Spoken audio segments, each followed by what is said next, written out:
we can produce the burger box. We can produce some different kinds of box. Use this one machine. I show you a sample. This one is the French fry sample. Okay. This one is the French fry sample, and you can put the chicken wing inside. You can put the food inside. We will use the hot melt glue, or we will use the cool glue system.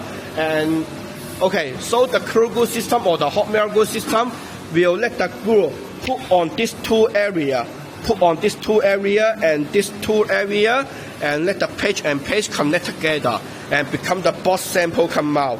Okay, so this one is our burger box machine.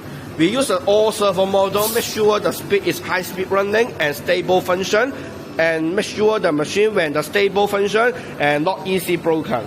Okay, and this one is our hot melt glue system. We will install on it, and we will install the cool glue system.